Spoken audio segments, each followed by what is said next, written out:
But you have to be very, very careful if you overload the brakes on the back of the car. That's the sort of thing that happens. Now there is the number 45 Camel Lights machine at Park. That is Bryce Cobb in the number 77 car, and he's got someone else's bodywork. The number 5 machine of France, it's John Paul Jr. John Paul Jr. Oh, dear. David Tennyson's lost his front.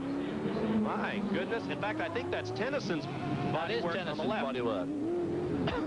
You see the field filtering through while Bryce Cobb, who has lost the rear wing on that Mazda prototype, tries to get straightened out. We understand from the turn workers there is water on the racetrack at the end of that straightaway, and that is one of the fastest points on the track.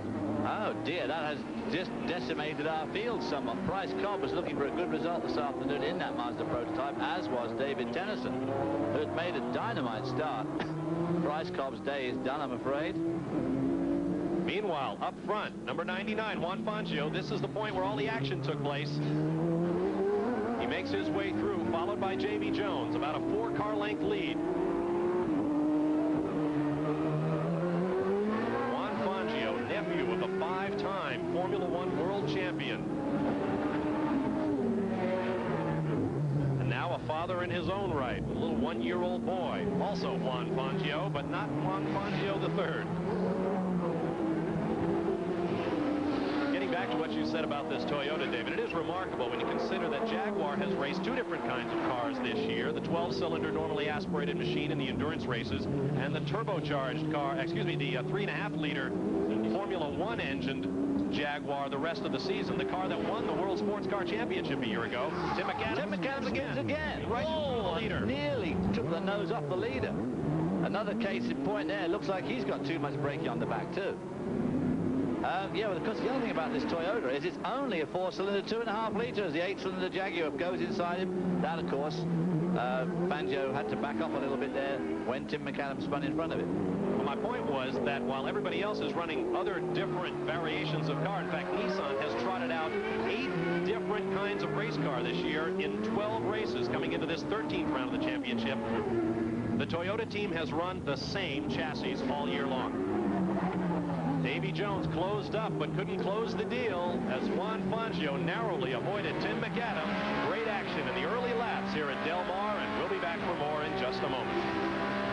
Juan Fangio, newly crowned Camel GT champion in 1992, navigates a treacherous corner at the end of the back straightaway. Just behind him, the number 2 Bud Light Jaguar of Davy Jones.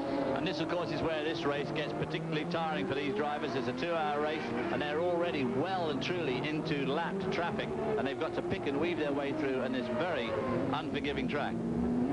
Let's get down to the pit lane. Ralph Shaheen has more for us. They're working on the back end of the race car, Bob. As you can see, they have got to change the rear end section where the wing mounts to the car. They are working on a lot of different pieces back in there on Bryce Cobb's machine. Once they get that fixed, Bryce has decided to stay in the car and run for as much as he can here today. They're disconnecting all the hoses and getting ready to change this piece back here. Once they get that all set, they will take care of this and get him back out. Now, this is what happened to him at Road Atlanta as well, and it took them 17 minutes there to get this fixed and back out. Dick St. Ives, who runs this Mazda team, says they are satisfied with their first season. It took 4 races into the year before they got their new Lee Dykstra design creation on the racetrack. It's a beautiful car, but they have struggled to develop it at the track, and that is probably the most difficult thing to do with a new car. But they certainly seem to have got it dialed in there. Bryce Cobb set a pretty dynamic speed with that car around this difficult little track yesterday afternoon in qualifying, and that was very disappointing. We don't know what happened, but there was obviously some sort of melee down there between himself and, I guess, David Tennyson. Race leader Juan Fangio. There is your Camel Lights class leader, the number 44 machine of Fermín Vélez of Spain. You're on board now with Vélez. This is the right-left complex leading onto the back straight now, where we saw so much action already. Up to about 150 miles an hour, 5th gear in the Camel Light, 6th in the GTP cars under the Bridgestone Bridge. This is where we've seen those 2 cars spin already. Good tight apex there. You want to make a good tight apex everywhere here to be able to use every bit of available road. On the other hand, making these tight apexes, it's very easy to just clip the concrete, and that's the end of the story. Coming into this very difficult bit here where the road sweeps left and then right and then left again over a little rise there, just a bit of a crown, up to again about 140 this chicane. There used to be that wall there, as you said. Again, he needs to make this little complex right here because it's leading onto the pit, what is called the pit straight. Of course, we know it's not straight, but it is a very fast part of the track, and you need to get good momentum if you want to pass somebody into turn 1, and of course, to do a good lap time. There's the race leader, Juan Fangio, whistling by with Davy Jones in close attendance. There's Tommy Kendall, who's already gone around once and about to be lapped by the leaders. Yeah, Tommy Kendall, if you remember last year, Tommy Kendall set a blistering pace here at this race, just not in the same league this year as they were last year with these Chevrolet-powered cars. But such has been the technological pace of development this year in IMSA that the Toyota and the Jaguar have just absolutely gone on by leaps and bounds everywhere we've gone. The lap speeds have been way up. To be lapping the leader of Camel Lights this early on is staggering. Within the first 10 laps of the race leaders, the battle for the race lead, we should say, has enveloped the leader of the Camel Lights class. The Camel Lights car is smaller, lighter in weight than the big GTP prototypes, as Praveen Velez gives you a graphic demonstration of the speed differential between the unlimited prototypes of the GTP class and the Camel Lights class, which are limited to a maximum of 3.4 liters if you're in a Buick, 3 liters in the Acura V6. It's so difficult for these drivers. Leader in the pits, Juan Fangio in the pits. This is very much unscheduled. I wonder if he picked up a puncture. And they're not going for the tires, they're going for the cockpits. Ooh. Big problem. Dan Gurney standing with jacket open at the front of the car. They're having a look at the car. Obviously something's wrong with the rear. That could be gearbox selection that he's looking at there, right in the middle of the back of the car, which is where the selectors go off to the cockpit. It could be something like that. Obviously, if it was an engine problem, I thought they'd have had the back open. Gary Martin is the crew chief on this car. IMSA inspectors now looking in. We know his brake lights were working because we saw them come in. There we see our new leader, Davy Jones. And he is about to put a lap on Fangio. The next right-hand corner leads onto the pit straight and the start-finish line. Now Fangio goes back out again. Now the mantle falls to P.J. Jones, Fangio's young teammate, to try and rest this race for Toyota. As the 99 car pulls out, just in front of or just behind the Jaguar. Number 4 car just ahead is Francois Migaud of France. Familiar to fans of the 24 Hours of Le Mans, seen annually here on ESPN. He is sharing with Jeff Perner from Glens Falls, New York. Smoke at the Toyota there, right. We didn't see that. We didn't see. Nothing seemed to be wrong as far as we were concerned before. Let's see if we can learn more now on the Toyota situation from Chris Economaki in the pits. Well, Dan Gurney and his men are huddling here. They're not quite sure what's wrong with the car. They think it's a hole in something because the water coming out of it was like steam. He's out there. They're having a high-level meeting right here trying to figure out precisely what the problem is so they can bring him back in and fix it. Right now, it's consternation. Well, as I was saying earlier on, it is a pretty staggering power plant in this car. It's 2.2 litres, 4 cylinders, and turns out around about 750, somewhere between 750 and 950 horsepower, depends who you believe. But whatever it is, it's got plenty. It's got enough. Let's put it that way. They do it with massive turbocharging. An Indy car uses about 45 inches of mercury in terms of boost measurement. This car cranks out about 125 inches, 3 times what an Indy car uses at the Indianapolis Motor Speedway. A very impressive piece of kit, and of course, as you can see, the car has got lots of little spoilers on the front fenders there. It's got a big triple plane rear wing. It's got lots and lots of downforce, and it's got the essential thing to carry that downforce, which is lots of horsepower. Just ahead, Pete Halsmer in the sister car to Bryce Cobb's Mazda. Halsmer presently being shown in 5th position. Here comes the race leader, Davy Jones. He will catch up to Halsmer as well. That tells you something about the blistering pace Jones is laying down in that Jag. Jones now leads, followed by P.J. Jones. It's going to be tough keeping up with the Jones boys this afternoon.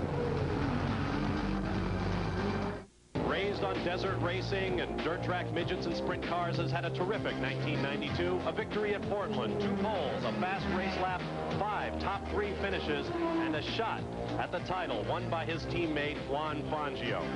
He is by far the outstanding rookie of the 1992 IMSA Camel GT season. P.J. Jones very much in the running for a victory today. 4 wins in Firehawk street stock racing, cutting his teeth on asphalt racing, 19 top 10 finishes and 24 starts in his IMSA racing career. There he is, running second right now to Davy Jones in the Jaguar, closing up on the number 78 silver and black Mazda rotary powered race car of Pete Halsmer. There's no doubt about it, those Mazdas with the 4 rotors just sound unbelievable. And even with the IMSA silencing requirements, they still sound absolutely incredible. Just like the car, of course, that won Le Mans a couple of years ago sounded. P.J. Jones closing up on the left Camel Lights machine, number 9 car, Jim Pace and Tom Hessert. The man he wants is 2 cars up the road, Davy Jones. Well, that stop obviously will have lost him nearly a lap. 1, and of course 2 if it is chucking out water. Does not say a lot for its long-term hopes in this race. Whistles past the pits into turn 1, hard on the brakes. Car not twitching around too badly at all. The Jaguar is the one that seems to be more affected by the bumps than any other car here. It looks very hard. I watched it go into a couple of the corners. It certainly seems to be giving Davy Jones plenty to think about. To the back straightaway. There is Davy Jones. You see the gap back to the second place car of PJ. Last raced here at Del Mar back in 1988 in a GTO sedan in IMSA competition. So he is not as intimately familiar with the racetrack as Davy Jones is in the Jag up front. I think PJ Jones is actually stealing back just a little bit of his lead. Seems to be moving up to him slightly. Now there is Jeff Brabham, the 4-time series champion, a man who has rewritten the record book since 1988 in IMSA Camel GT competition. Originally from Australia, now living in Lantana, Florida. It has been a struggle for the Nissan team this year. Jeff is very upfront of it. Whoa, 99, Fangio back in the pits. Evidently problems continue. No driver has ever completed a sweep, a pole, fast lap, and race victory here. That trend will evidently continue. Here's Chris Economaki. Juan Manuel Fangio, the new champion, is in the pits. The computer here that has 17 readings on it from 17 different sensors. They've pinpointed the problem. He's turned the engine off. Let me see if I can't go over here and perhaps get a word with him. The mechanics are working on the car. I don't think Fangio himself knows what the problem is, but the mechanics are working. Let me see if I can... No, he can't talk. Okay, back to you, Bob. Well, evidently we have a difference of opinion between the telemetry and the race car itself. It wants to run, but the telemetry wants to say it's too hot. Well, that's telemetry for you, and unfortunately it's usually right. Now there's the Toyota of P.J. Jones going around. Catching up with the Jaguar by now, I'm sure. He's not as far behind Davy Jones. There's Davy Jones just whistling around that left-hander in the pit lane. Make the gap about 1 second, I reckon. Big crowd on hand here. 76,000 people showed up for this race last year. The numbers today look just about that big. Davy Jones leads the way over P.J. Jones. Still very early in the Bonds Grand Prix of San Diego. Stay with us. Champion Juan Fangio. Chris Economaki is with him now. Okay, there's Juan Manuel Fangio. He's out of the car, talking with his partner, Dan Gurney. Juan, a tough break for you. You know what happened? We're overheat. The engine was feeling very good. And the chassis also. It was just overheat. We have a leak, and we stopped. Dan Gurney, what does this mean vis-a-vis P.J. Jones? Any new strategies? Are they giving the word to stand on it? Well, I know he knows what to do, and we're going to see if he can do it.